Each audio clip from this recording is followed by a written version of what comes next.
Good morning. Are we ready to start? Welcome to MMS 2012. Beautiful Las Vegas day inside the air-conditioned room. But I hope you're enjoying MMS so far. Yeah? Cool. Today we are going to talk about the top 10 reasons to choose Microsoft Hyper-V. R2 serves back to. My name is Erdal Özkaya. I'm a Microsoft MVP. My title is Windows Expert in the IT Pro field. I'm an instructor. I'm teaching in FASTA and Asia Pacific. I'm teaching Microsoft courses as well as security courses, ethical hacking courses by EC Council. I can see some faces that I met in the previous conferences before. So I spoke in many conferences such as TechEd, Hacker Halted by EC Council, Microsoft Management Summit, many other conferences. Last year again, I was selected by EC Council Instructor of the Year. And this is Leo.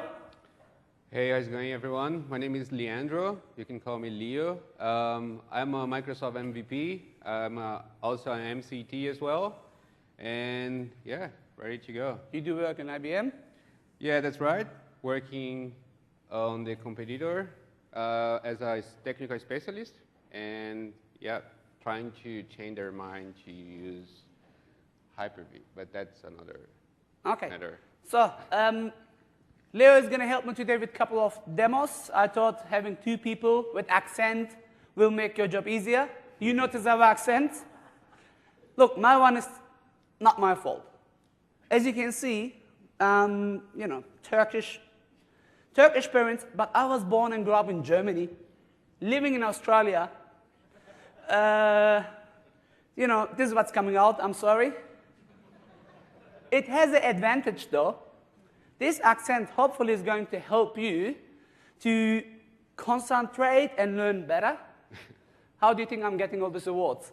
Again, Leo, he's from Brazil. He lives in Australia. We worked for a while together. We do present together. And hopefully, you're going to learn today cool stuff. All right, enough. Target. Business managers, decision makers, VMware professionals, as well as, hey, we got Hyper-V 3.0.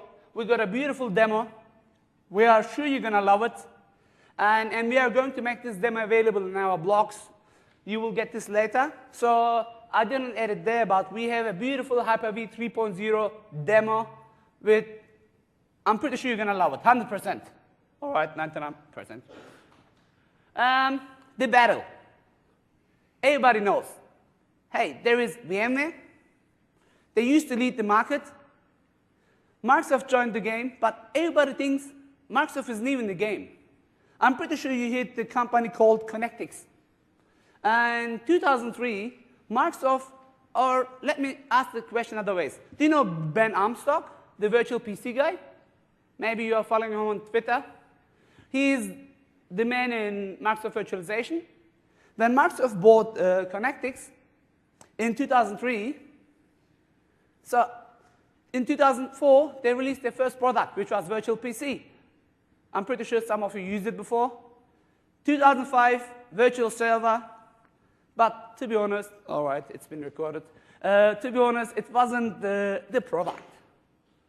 2007, 2008, Hyper-V first version, it was good.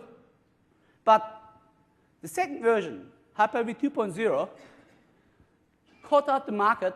And as you're going to see shortly in our session, it is starting to lead the market. And as it was announced today, Windows Server 2012, which is the Windows Server 8, is going to have Hyper-V 3.0, which we're going to talk about shortly. So there is definitely a battle.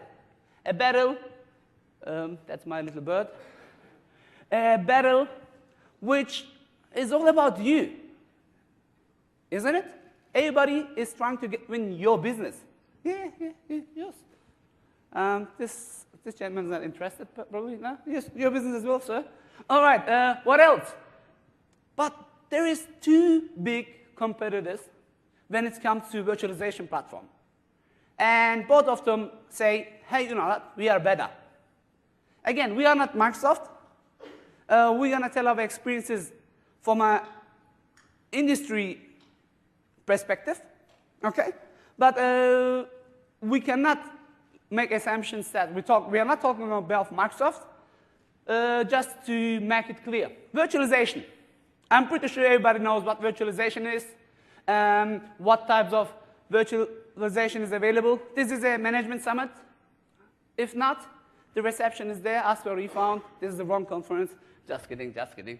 I think we know that we got two types of virtualization. We have guest, we got host. We have many virtualization tools which help us to transfer from physical to virtual, from virtual to physical. You know, I think everybody is aware of all of this. Everybody also understands that, you know what, it's not just all about the management. There is two products, and there is a battle again.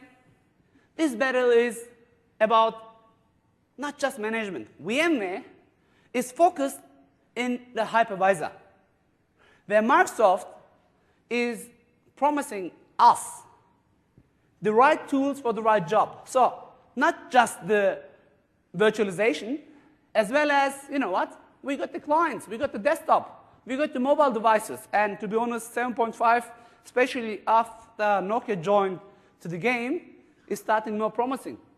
They got the applications, the middlewares, databases, SQL, the OSs, the hardware virtualization. Yeah. Leo, do you got anything to add here?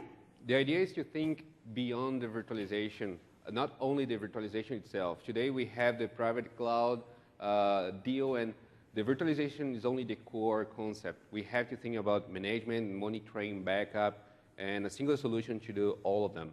So that's the idea of the Microsoft products, to get all of them and to provide something to do everything in a single console, manage your private cloud, public clouds, and whatever you have. So, as I said, I think we all know the Microsoft products. Yeah, this is the Microsoft management. We all have experiences with, from Windows 1. Maybe from MS-DOS days. I can see, sir, yeah, you at the back, maybe MS-DOS 1.0. What, DSX, did you say? Yeah, just kidding, you know. I'm just pointing, could be anybody, just joke. So everybody has different experiences already with Microsoft products. So it's a known platform for you. You don't have to invest for middleware. You don't have to invest for extra training. What else?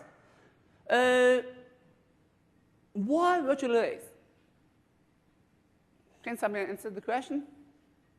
I think we all know that it has many pros and cons. But again, I'm not going to talk about this in details. I believe everybody knows that. I just put in the slides for the people that are new maybe. For the business managers, they can always go back and do research on it. But keep in mind, the cloud. Everything is these days about the cloud.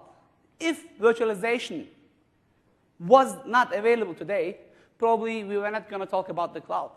Again, yeah, this is a Microsoft Management Summit. And if you were here last year, if you remember, we had all this cloud factor. So the cloud is booming. Is it really new? Do you think cloud is new? Hence? So, as you can guess, it's not new.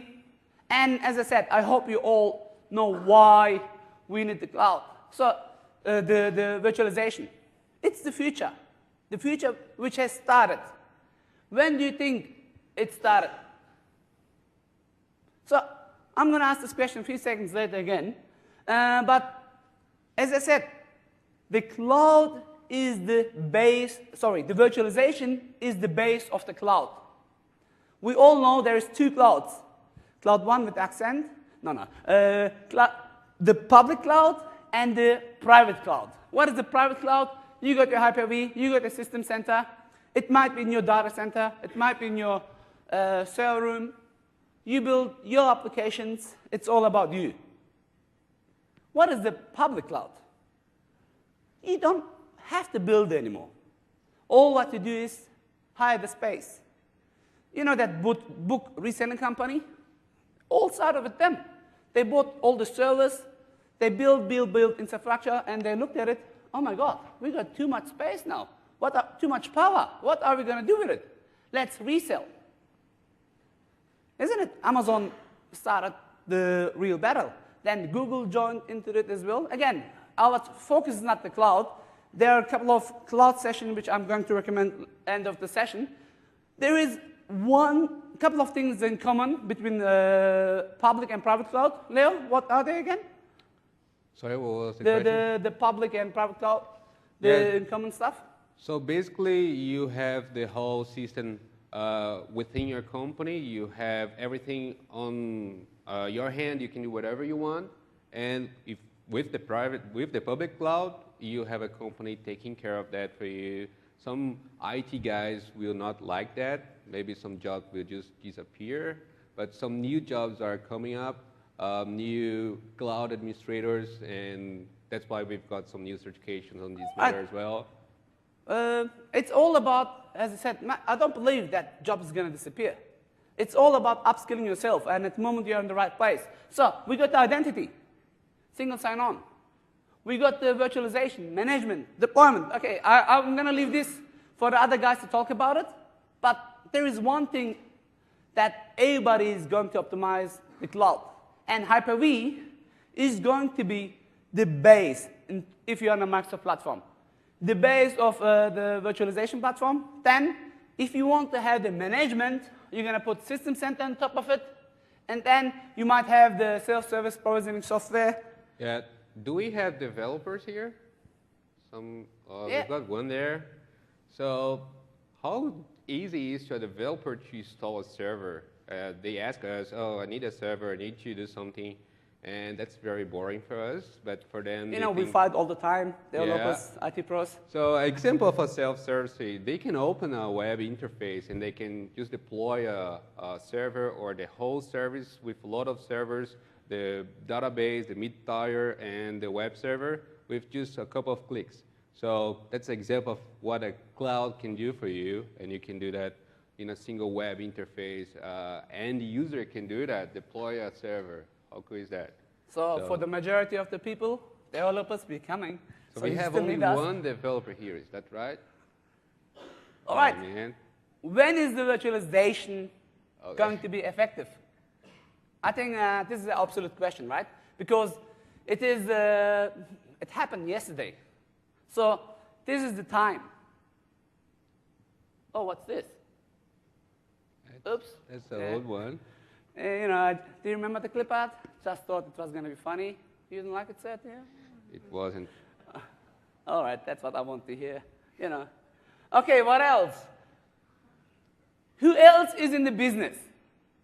Is it just Microsoft and VMware? No. If you look in the list, there are many freewares, many sharewares, or many other companies. Oops, the first one. Let's skip the slide. Citrix, another one, very good one, but it's not there. Yeah, Citrix is not there yet. Yeah. Let's don't talk about the first one. You like your job, right? ESX. Let's talk about VMware itself. I think everybody knows. We might have some people from VMware here as well. We are not against it. Please don't get us wrong. It's just our personal thoughts. We have the standard, the advanced, the enterprise, and the enterprise plus. The cost is there. The different functionality is there. You got a question, Leo? No. All right. The micro and mono. Oh, you yeah. didn't ask me a question, remember? We studied that, we forgot. Just to make sure that, yeah. So yeah, just to make sure, what is the difference between VMware and Hyper-V? Do you know what is the difference between microkernelized and monolith kernel?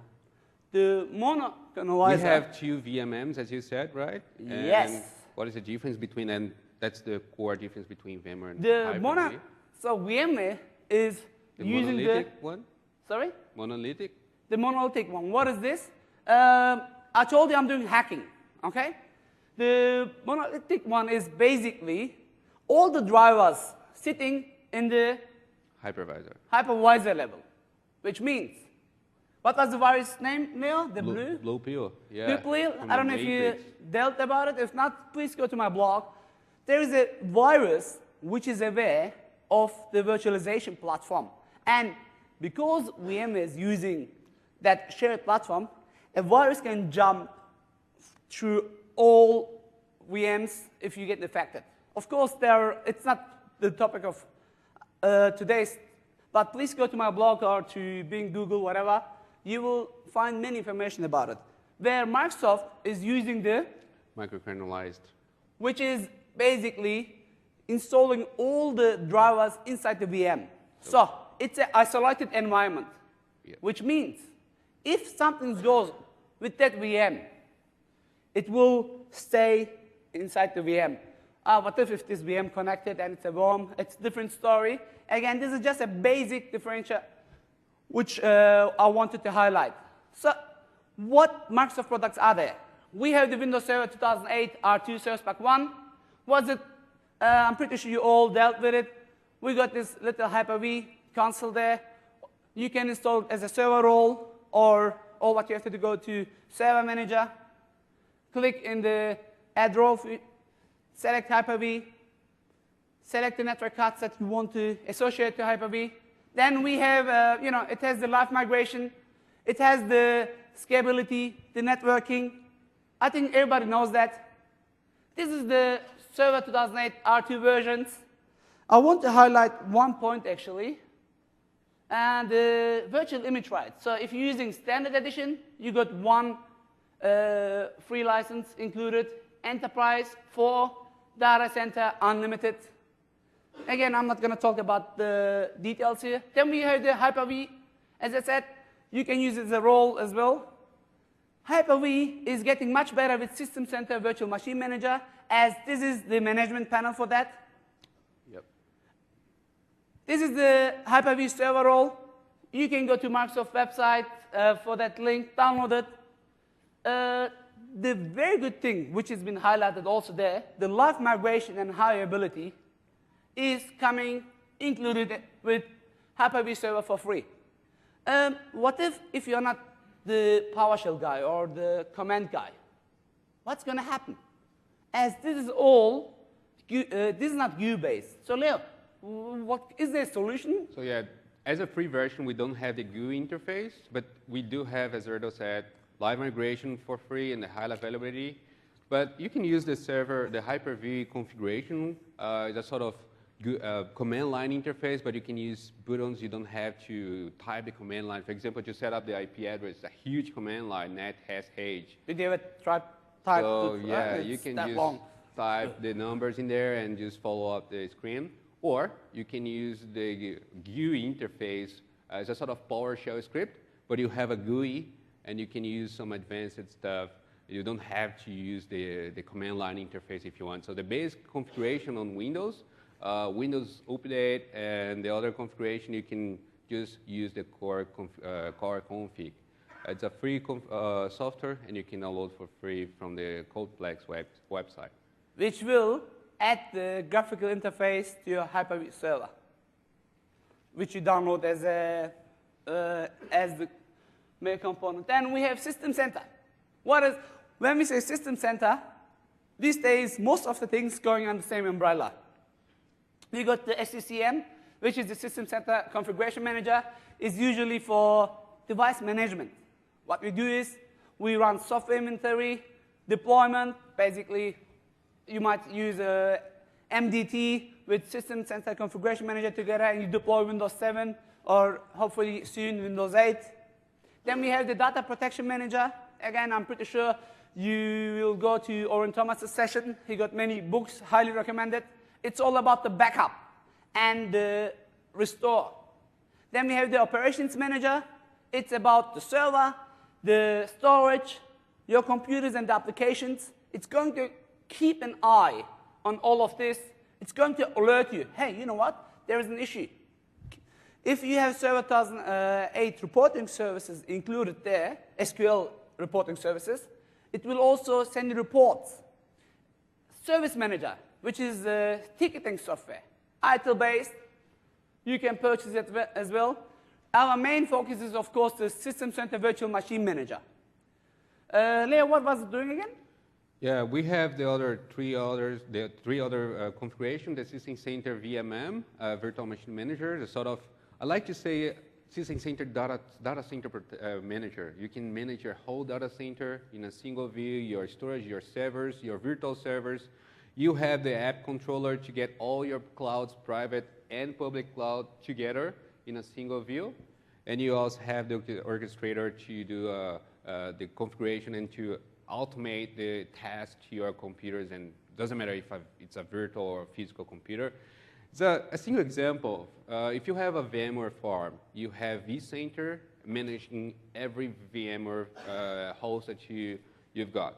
Using a Hyper-V with the System Center suite, for example, you can monitor your physical computer, your virtual machine, and the application within the virtual machine. If you have, for example, to deploy a server, you have the System Center Configuration Manager, the bare metal deployment, the host computer, the virtual machine, and you can do everything from a single view, and you don't have to get different products from different partners. You have only one solution, and you know what? If you have VMware, if you have Citrix, you can also manage them using the VMM. So it's a single example that the whole suite together can provide for private management, and doesn't matter if it's a private or a public cloud management. So that's what Leo told us, basically. Again, we are not going to speak in detail about Virtual Machine Manager. There are lots of good sessions about it, because we have really good demos, and we want to spend most of the time with our demos. But you know, we have to build you up for the demos. This is how it looks like. System Center Virtual Machine Manager. We spoke about 2008, and now 2012, which please go and attend a couple of sessions.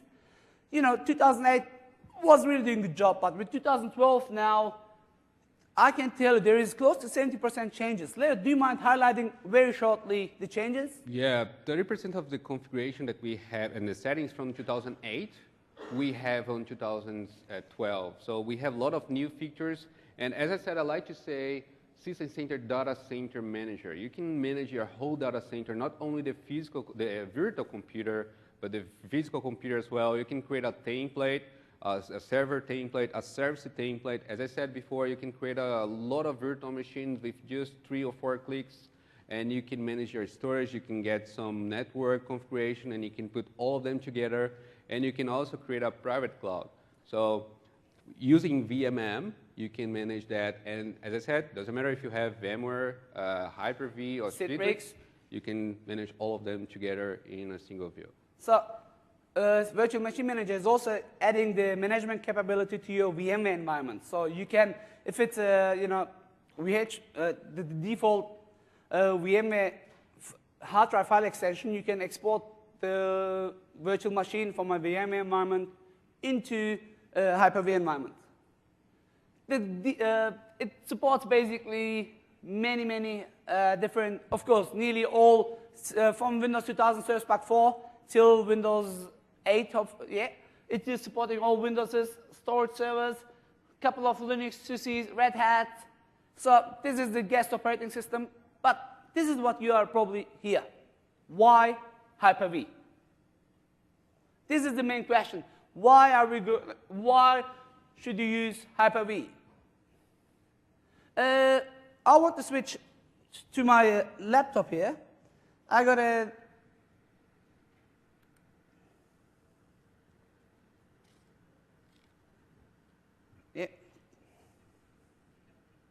This is a quick comparison between Server 2008 R2 and VMware or Microsoft versus VMware. This is Microsoft virtualization for a data center. Please look carefully here. You see not just the cost, also the supported applications, which is supported, which is not. As you can see, everything which is highlighted with yellow, like application updates, like IT service management, virtual machines lifecycle manager, and all others is not supported by VMware. Hey, look at this. We got fault tolerance, which is not supported by System Center as well, but you can use the Server 2008 or hopefully now 2012 high availability features to do this. What else? This is the management solution versus the VMware again. As you can see, Microsoft solution has nearly, it's not just around 3 times cheaper. It's not just about the host versus physical. If you look carefully, it has many other extras as well.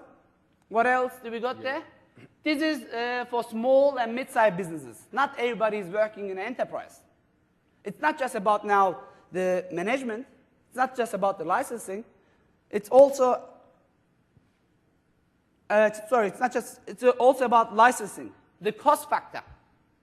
And if you look carefully, you got the high availability or clustering, live migration, even with a simple System Center Essential Plus package.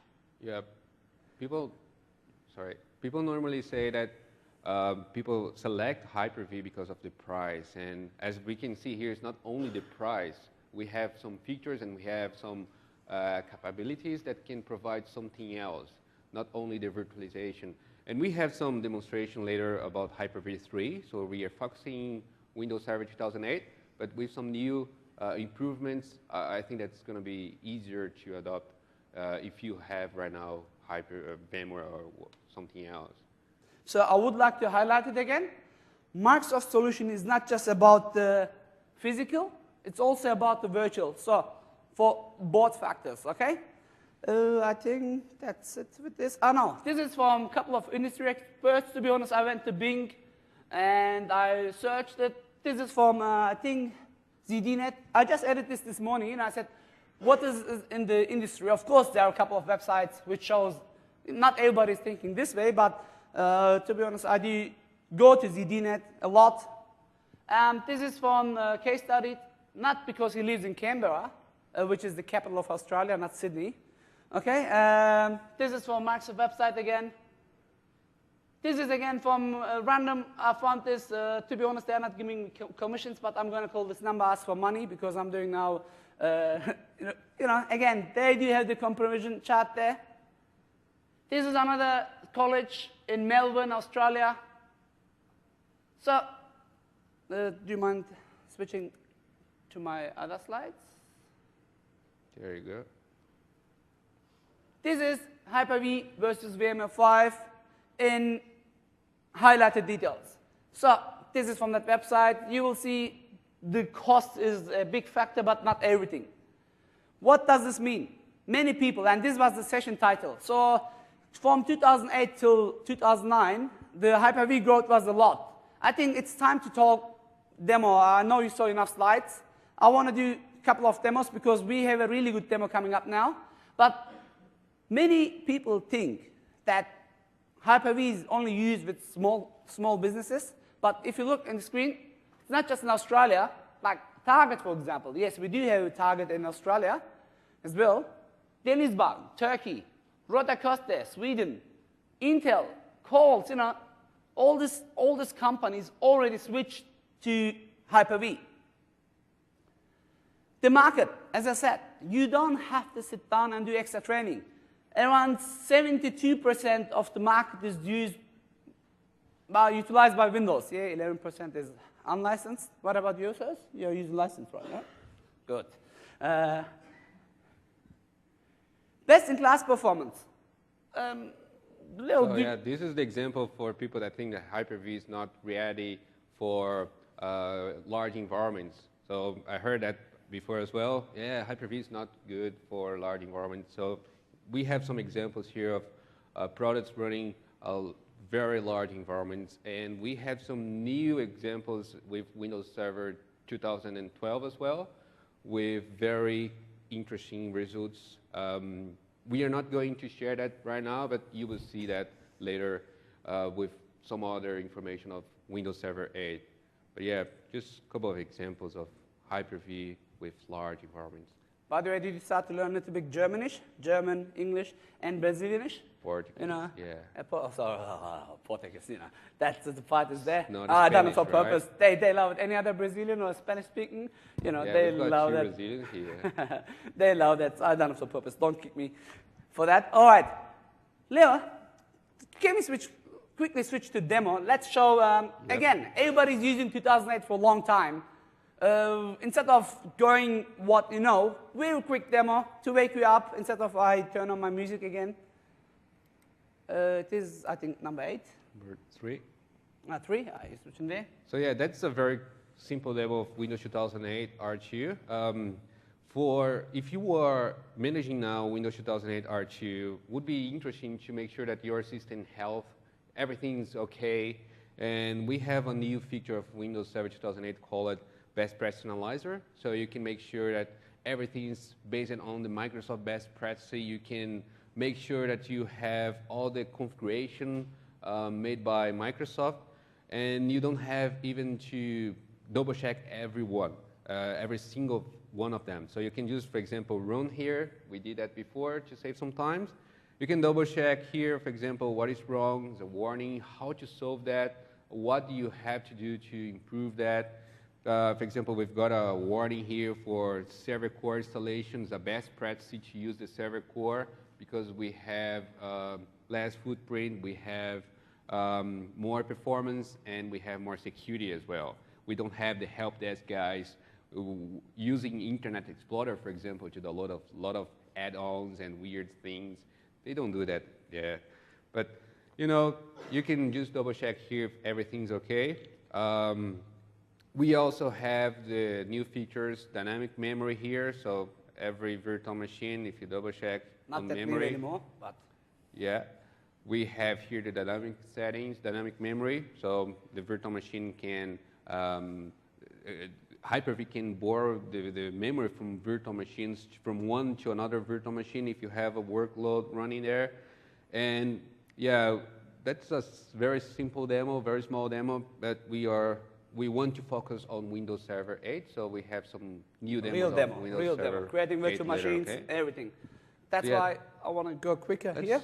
Continue here, and then we can take some time with Windows Server 8. And we're going to give you a script away, which you're going to love a lot.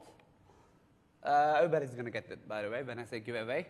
Built-in virtualization and familiarity. So what is Server 1000? What is the Microsoft virtualization platform? We got to profile virtualization. Again, keep an eye. Server 8 might bring many new stuff on it. We got Hyper-V. Yeah, we got virtual server. We have the application virtualization. We have the desktop virtualization. We have the presentation virtualization. Leo was showing a few minutes ago remote memory. We have also remote FX. Yeah, dynamic memory and remote FX is a very good example for VDI environments. If you want to provide a real good environment and a sort of end-user experience, you can use the VDI with remote FX. So you can have the arrow interface. So Windows 7, basically. You know, the cool thing that users like, the icons and that glass effect. So you can have that using the Hyper-V remote FX. It's a good example using VDI. Are you familiar with AppV? Yeah? Application virtualization. We have now also something called Server V. So basically, Server V, what is it doing quickly, Leo, again? So yeah, basically, you have the AppV, is a standalone application.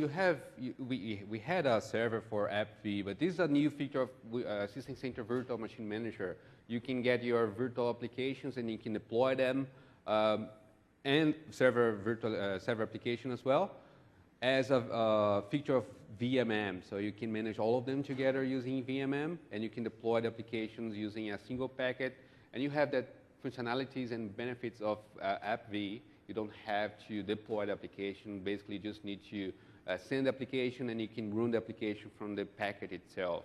So it's good. You don't have to worry about installation prereqs. You don't have to worry, for example, about updates. You just need to download the application to the client or the server, and you can run the application from it.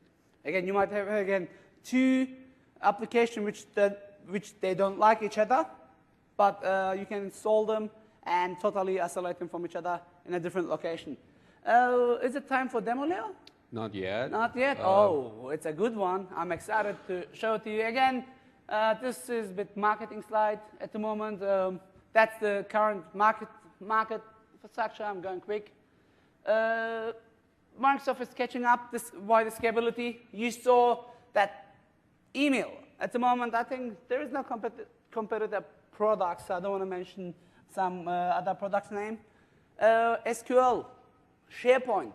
These days our CRM, it's highly built in a virtualized environment, and as we all know, this software requires lots of resources, and it's really important to give the right performance and scalability which Hyper-V is giving it.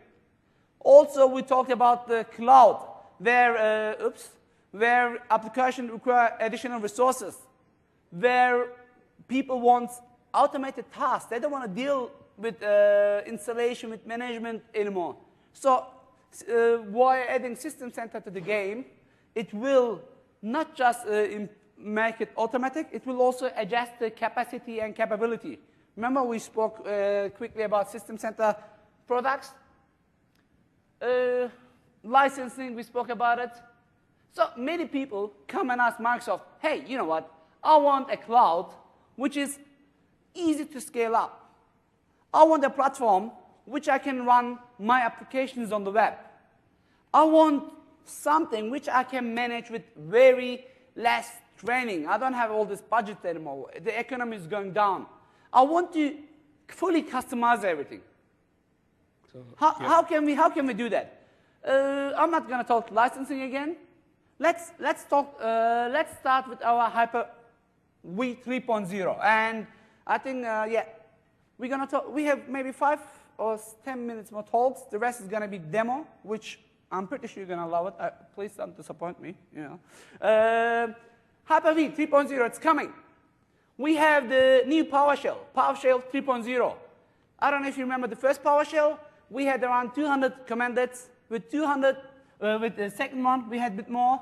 At the moment, with 3.0, we've got close to 3,000 commandlets, which you can manage nearly all Microsoft products, from Windows 8 or 7 or Vista to SharePoint. It's a broad range. We got Hyper-V Replica. We're going to show it in the demo. We got resource monitoring or metering. What is if you build your own data center and you're lazy, like any other IT guy, right? You want to have an automated task. You're going to see how easy it is. We have the authorization migration. Leo, let's start with the demo. Okay. Hyper-V made easy. I'm going to show the demo, but I'm going to use PowerShell to do that, right? PowerShell? Oh. Yeah. As you said, PowerShell is everything that you can do using the GUI interface, you can also use PowerShell. And people, normally, they don't like PowerShell. As an IT pro, I prefer to use the GUI. So this demo is about showing to you how easy can be PowerShell and how helpful can be PowerShell for a daily task. For example, if you want to create some virtual machines, if you want to do some configuration, you can do that easier using PowerShell rather than using the GUI. So to help me here. While he's doing that, there are many things which you can't do with GUI and which you require PowerShell these days as well. So PowerShell is getting a must. And if you're not good with PowerShell, PowerShell.com is a really good website. Highly recommend it. Yeah. So let's start. For example, I know nothing of PowerShell and Hyper-V, so I just need to make sure which commands we have for PowerShell, for Hyper-V, sorry. So this is a command to get every command line for focusing Hyper-V. Get command, and you can see only the commands from the Hyper-V module. In this beta version, we have 162 commands only for Hyper-V. So everything, and something else, as Erdo said, that you don't have on the GUI interface, you can also have Hyper-V to do that for you. And I don't know if you noticed, it's not anymore, it's something easy to remember, like set VM BIOS, set stop VM, start VM. I don't know if you remember, sometimes, especially if you pipeline, it's really, really long commands. Look at this. So, it's easy to remember. Yeah. For example, I want to get every virtual machine, and I want to move the virtual machine to a new location. That's it. That's the command. Get VM, and the pipeline, move VMs. So it's not that hard. And in this first example, you saw the commands like that we have on Hyper-V. And this other here is only to find, for example, I want to manage VHD. You can type get command VHD, but this one is a sort of search inside the Hyper-V module. So I want to find every command that you have VHD. I want to create a new virtual machine. So I want to move a virtual machine. So you can use these words. A single virtual machine. Thinking of data center environment, you got hundreds, maybe thousands of virtual machines. This one? And it's impossible to remember all these commands. So you can find the command that you are looking for, the option that you are looking for. And here, as Erdo said, you have easy names to remember: get, merge, new, convert, and so on. So cool. Now, I've got the command that I was looking for, new VM. I want to create a new VM. But I want to see how it works, how to use the new VM command line. So in this example here, we are using the help. As you can see, we have some information. What is the option that you have to use? What is the settings that you have to provide? But I don't think that is very helpful. I don't know, for example, here, how to use the command. So I think that this is the most helpful command on Hyper-V and PowerShell, the dash examples. So you can use help, the command that you are looking for, and dash examples. So here's the deal that you can see examples of your command. But have a look in this problem on beta. If you run the command, you can't see the help. So you can't see the example, actually. PowerShell now enables the update. So you have the update. Yeah, sorry for the accent. So you have the update, and you can just type the command line, update help. That's it. You can download the new content from the Microsoft website, and you can have the new examples in there with a lot of very cool information and a lot of examples. All of them are online, and it's interesting because you can run this update, for example, once per month, and you can get some new information or new examples from the Microsoft website. So this is the example to use the update help. You can use update help dash module Hyper-V if you want to update only the Hyper-V module. Cool. Now let's use a command.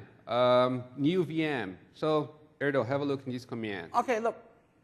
In current Hyper-V or in server beta, you can always double-click the Hyper-V icon, go to Hyper-V Manager, in the action pane, you can open the visit and start typing all this, but look at this. It's the same idea. When I ask you the steps, probably you will also do the same. New virtual manager, and new virtual machine, sorry, and you want to name it whatever you like.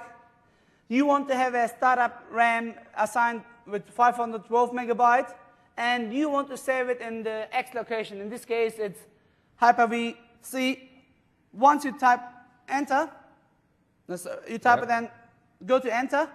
But that's the deal. You don't know these commands. As I said, it's difficult to remember that. That's why we use the example command with the help. You can see these from the example one. And I think that is not good enough. For example, a lot of things in there, memory startup, byte, path. So now on this new version, we have some new method to use the commands, a sort of short method. If you have a look here in this next example, we have the same results. We have a new virtual machine, but with a small command. You don't have to use, for example, name. You can just type new VM and the VM name. So sometimes if you forget something, PowerShell can understand that and can keep processing. The memory is going to be the default one, and the path is going to be the default one as well. So you can use the previous command if you want to change the default settings. But that's not enough. I need something easier than that. So as you can see, we have a new virtual machine here, the same name. But have a look how easy it can be. Use new VM. That's it. You have a new VM with the default settings, and you don't have even to know what is the option and configuration. You can change that later. So that's an example of how easy PowerShell 3 is right now. And if you think that command line is not enough for you, so for example, man, I don't like that. I prefer to use the GUI. No worries. You have the show command now, and you can use a GUI interface to build your command. So have a look here. Oh, Cool. so it's inbuilt. Yeah. Need to find a command from Hyper-V. I know the command is new VM. You can use the find in there. Cool. That's it. So the command, I need to create a computer with 1 gig. You can use these short names now, gig, megabytes, and terabytes. And the name is going to be new VM. Oops. Call it MMS VM, maybe something. Leo VM, something, you know. Leo. 01. And that's it. Run. It's going to create it now? Yeah. Can you show it to me? Done. Leo 01. It's Right. up there. So you have this show command, and you can use to find and to get the information that you have to put if you don't remember the settings or if you're lazy to use the help one. Cool. Now, as I said, it can be faster and can be easier than rather than the GUI. So that's the example. Is a very advanced one. It's a loop to create 10 virtual machines in a single command. So just press enter, and you have new VM from 1 to 10 in a very short command. So if you want to do that via GUI, yeah, it's up to you. But here we can do that very, very quick. And yeah, And as you can see, 10 virtual machine has been created straight away. Right. Let's come back here. So now, one of the new features of Hyper-V that we don't have on VMware is the hard drive, the VHD format. We can have up to 64 terabytes of hard drive. The limitation of Hyper-V, the current version, and VMware is only 2 terabytes. And today, 2 terabytes is only the MP3 that I have for my kid at home.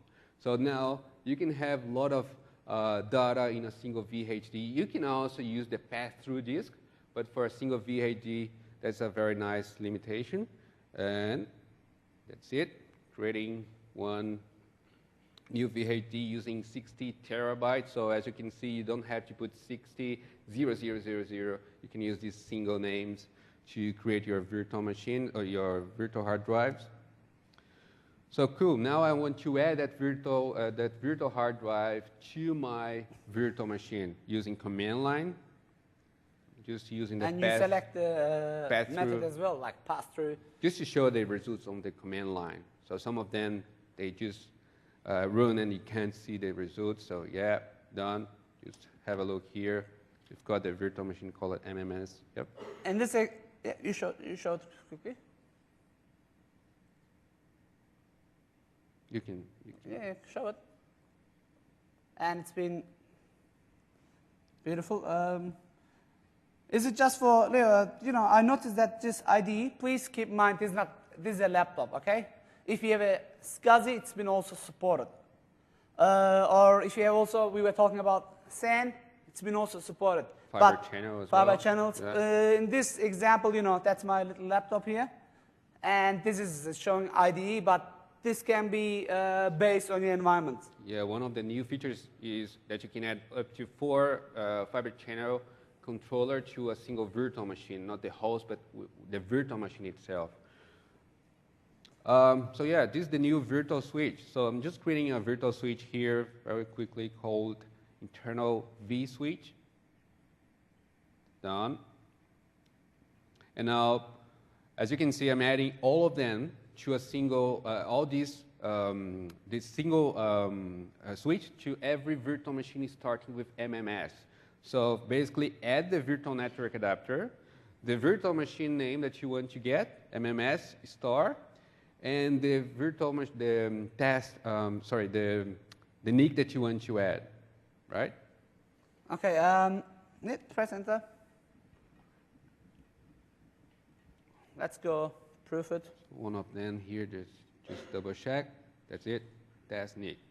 So again, another example how to do that via PowerShell rather than the GUI. With the current version, we had to go one by one, assign it. It was a bit harder. Now, as you can see, we can just automate it with the script.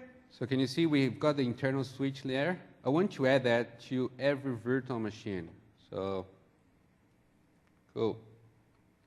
Connect vNetwork adapter, the computer, the virtual machine, all of them starting with MMS, and I want to add them to the switch name internal vSwitch. Oh, I've got two internal vSwitch. Sorry, I didn't get the gods. I didn't pray for the gods demos. Uh-oh, we're in trouble now. Basically, just add the internal vSwitch. I've got two of them. That's why it didn't work. We can go and delete it and That's do okay. it again. We can do that later. Another very interesting option is the quality of services for virtual machine. For example, you have a 10 gig network adapter, sorry, and you have 10 virtual machines, but you have to make sure that one of them have to use 8 gig of 80 gig of not 80 gig, yeah, 80 gig of network bandwidth. So using this example here, I'm limiting the virtual machine to use only up to 100 megs. And the minimum have to be 20 megs. So if you want to do that via the GUI, you can just double click the virtual machine settings. You can open the network settings, and you can set up here. So it's done. But I did that on every virtual machine on my host computer, starting with MMS. All of them together, so you don't have to do that everything again. What is this doing? Oh, we were talking about moving hard drives as well? So yeah, that's a very particular command to use the storage migration. So basically, it moves the virtual machine to another storage. Example, you have a new storage, and the first one is running out disk space, and you have to make sure that you can move the virtual machine to the new storage. You can do that on the fly. The virtual machine is going to be running, and you can just move to the new location with no downtime. So cool, but I'm not sure if the command is right. So I have to make sure that the command is going to work. So as you can see, there is at the end of the command that is the what if. So this example, that's something that will not work. So basically, it's going to open a sandbox environment, and it's going to simulate it and give you the result. Instead of you doing it in a production environment, you said, oopsie, I'm in trouble. So it is just creating you the simulation. Yeah, that's a very good one. In this example, that I had to move the storage. That's like Exchange server, for example, or something very dangerous that I have to make sure that it's right. So using the what if, you can make sure, for example, here, that the virtual machine name is wrong. It's a triple M. So cool, I fix it. Now, using the what if again, I want to make sure that it's going to work now. And yeah, it's going to work. The virtual machine MMS demo is going to be migrated. Yep. Right? So let's run the command now. And now we know it's safe to run the command, as the simulation environment didn't give us any error. Can you please quickly double check if it's there or not? Yeah. As you can see, I'm moving the virtual machine from C to D. The virtual machine wasn't online, just to save some time here. But on D partition, you have the new virtual machine, the disk, and everything in there. The virtual machine could be online, and you could have something running there, and that would work with no problems at all. Okay. So nice. Now let's explore more. I want to move every single virtual machine to the D drive, in my new storage. So in this example here, we are creating a single folder for every virtual machine being moved. So it's a sort of loop again.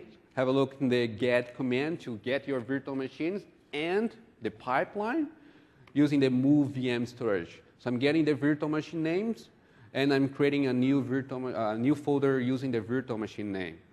Let's do it. So as you can see, every virtual machine is being moved. Done. Let's just double check. D drive, all of them is there with the configuration and the settings and the virtual hard drive if you have some.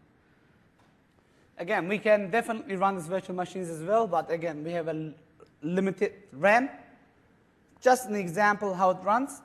Yeah, more examples here of dynamic memory. You saw the demo before on Windows 2008 R2. This is the example to set the minimum, maximum, and startup byte, but for every virtual machine, starting with MMS again. So maybe you have 100 of virtual machines that you have to do that, and you can do that using a single command line.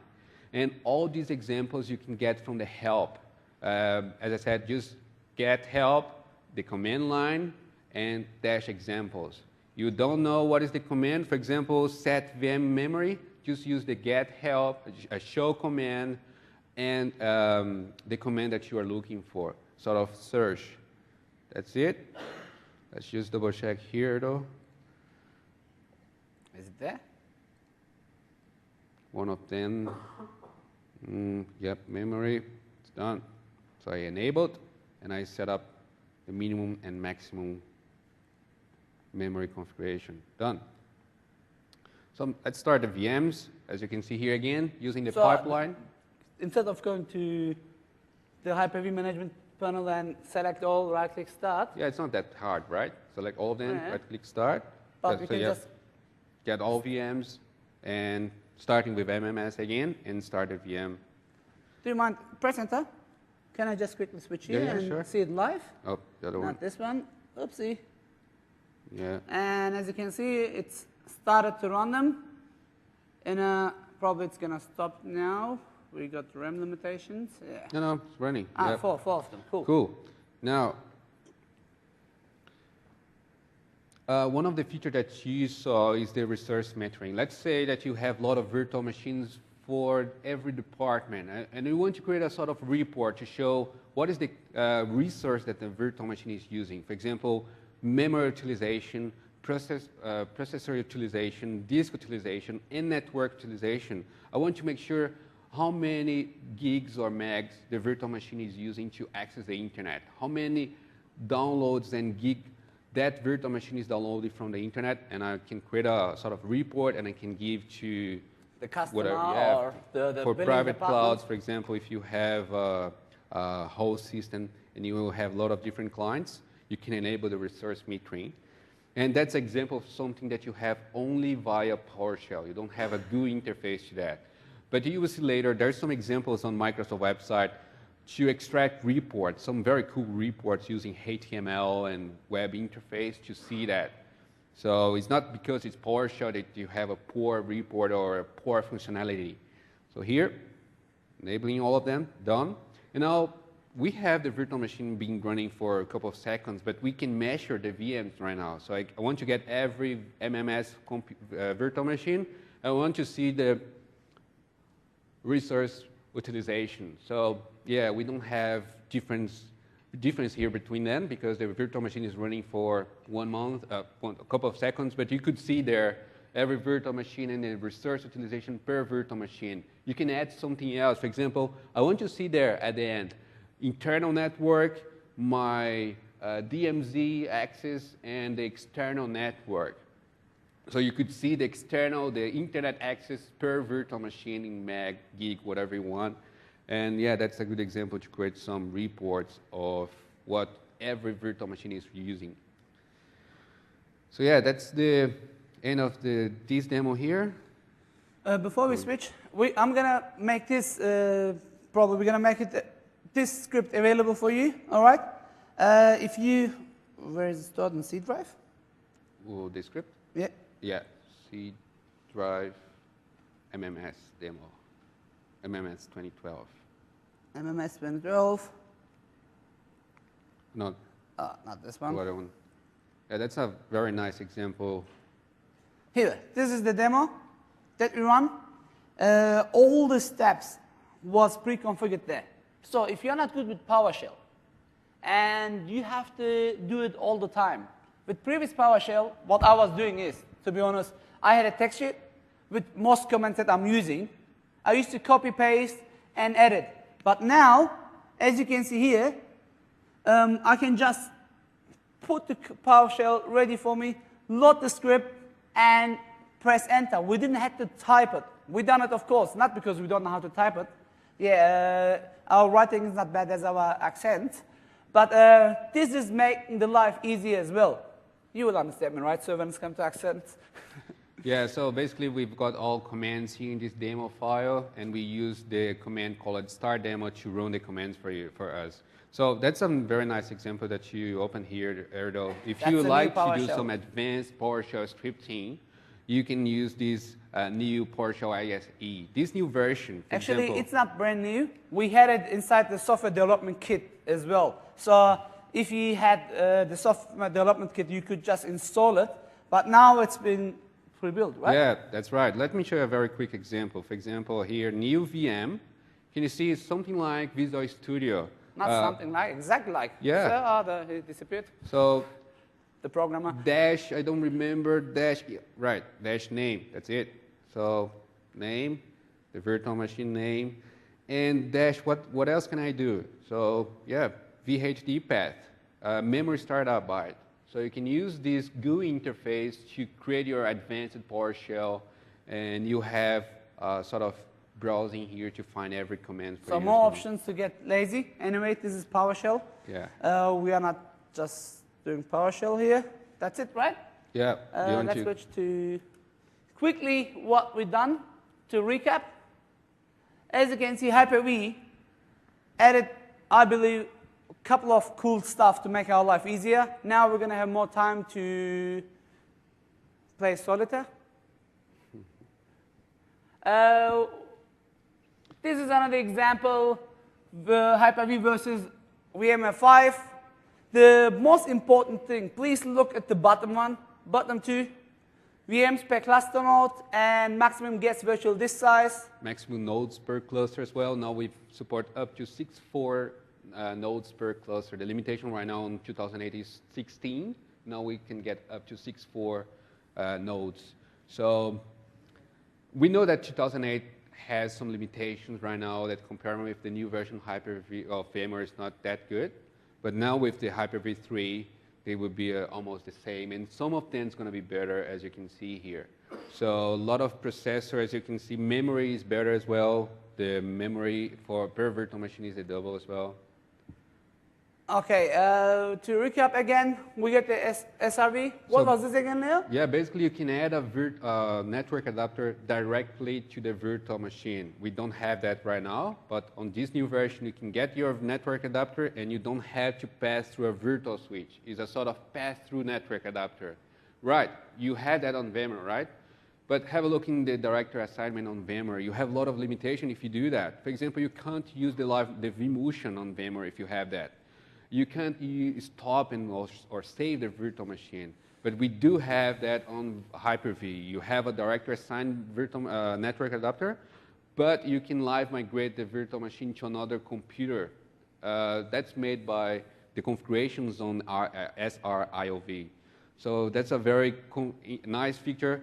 I can show to you how to do that. It's a very simple checkbox. We can show that later. So you just need to click on a checkbox, and that's it, done. We have the network virtualization. Again, you saw it in the demo, how we can create just virtual switches, how we can assign them to adapters. Yeah, and this one you can have, for example, two computers with the same IP address running on the same host, but isolated, using the same switch as well. So you have, yeah, basically a lot of computers running at the same host with the same IP address, but different clients. But the clients are using the same subnet ID. Doesn't matter. You can create a network virtualization, and you can virtualize your whole network. And better than that, if you move to another location, you can also move the network virtualization. So if you move your virtual machine to another host, you can take these configurations to this host. And we have the Hyper-V replica. Again, it will replicate the primary host to the replica locations with the VM. Yep. We had a quick, I mean, we can, for this, all what you have to do is basically set up the replica station and it will just pass it through, as you can see. Guys, just to remember, all these features that we are showing here, all of them are also available in the Hyper-V server, the free version of Hyper-V. So you don't have to pay them, right? It's for free. You just need to pay the license if you are going to use the free version of Hyper-V. But everything that I showed to you right now, Hyper-V replica, storage migration, the high availability, everything you can also have on Hyper-V server that is available to download the beta version. So it's getting the applications, the systems. It has the resource replacement in the cloud. So yeah. Tell. If you have a cluster with 20 virtual computers. That cluster is down. So you have to start the virtual machine again in the other cluster, right? So you have, let's say, domain controllers, Exchange server, and SharePoint. I have to make sure that the domain controller is going to start up first, then the Exchange servers, and then the other servers. You can set up the prioritization, and you can say high, medium, and low. And if the server is offline, and you can... It happened to me. A customer called us once when I was doing consulting. We went there. The smart network administrator did install virtualization product, was perfect. He had an AD, which was in a VM, and he had Exchange on the host. Guess what? Every update, he restarted the computer. Because the Exchange is starting before the AD, it was causing issues. So if they were using back this technology, this was not going to be a big problem like that. That's right. Because when I went there, I had to basically remove the Exchange to another virtual machine, put it in a host. So this is making life much easier. It is cluster aware. It will eliminate the repetitive maintenance task. So it's going to be simple to manage the updates. As we're all aware, the patch Tuesday is going to be less problem because we're going to use the orchestra updates. That's very boring to update our cluster. Have you tried, guys, to update cluster? It's not easy. You have to do some manual configuration. And these on the box with no advanced tools, you don't have to buy anything. You can just select the cluster that you want to update, select the update, done. The system can automatically update, move the virtual machine or whatever you have in there to another node, turn off the node, bring it back, move it back, and do everything automatically. So, as they explained, the workflow has 5 steps, and this will make, hopefully, our life easier. And if you have replica, it will replicate it across as well. We are monitoring. We saw how we can do it with the PowerShell. You saw how we can have the application level recovery. We can also have the guest level, host level, highly available features. We can keep an eye on it. We can all create it via Hyper-V 3.0. And if you're going to buy also as additional the system center products, this will also make the job much easier. We are just about to run out of time. Leo is writing a beautiful book. I'm going to recommend you this one, not because I'm looking at it. Keep in mind the ISBN is there. He has a blog which we write together with a couple of other authors. Leo, don't forget to pay me 2% loyalty fee. I will. You do. All right. I believe it's going to be a good book, not because I saw a couple of chapters already. It's going to be hopefully second part of towards the second part of the ready. That's our blogs, bettertogether.org.au. I don't know if you know Oren Thomas, a Microsoft Press author, Leo, myself, and we got a couple of other MCTs, MVPs blogging. That's my personal blog, euroloska.com. YourMCT.com is another blog which has a couple of MCTs blogging there. Highly recommended for you to keep an eye off. My email address is there. If you want to reach Leo, please contact me. I'm more than happy to forward the mail to him. If you want to follow us on Twitter, the slide deck has Leo's one as well in the previous slide. I hope you enjoyed the session. Just before you go, if you are a VMware professional, there is a beautiful free course available for you from Microsoft Virtual Academy. If you just type microsoftvirtualacademy.com, not just this, there are many other free resources available. This is a CBT, computer-based training, 12th chapter with Corey Hines and a few other people on it. Again, please watch it. It shows you one by one Hyper-V versus VMware, and it's free. MicrosoftVirtualAcademy.com. Log in, totally for free, and you have lots of things: SQL, programming, Server 8, System Center, Windows 10 deployment. Yeah, look, we would like you come for us for training, for Fastlane where I'm working, but this is free. And as I know, we don't have enough budget. The companies have never enough budget. This is maybe a good solution for you as well. So, accept our accent. I hope you liked the presentation. Well, we did try to, we had only 75 minutes time, and it's such a broad subject. We did try to highlight the differences. I hope you can compare it now better. Of course, there's always different opinions. If you have questions that you want to ask, we did run out of time, 3 more minutes. But please come while we pack up. I'm more than happy to take your we are more than happy to take your questions. If you're happy, please go and, even if you're not happy, all right, please go and fill up the evaluation. Don't forget, I'm also doing hacking, so I will catch you. No, just kidding. Thank you very much for joining, and enjoy the MMS. Thank you very much. Thank you.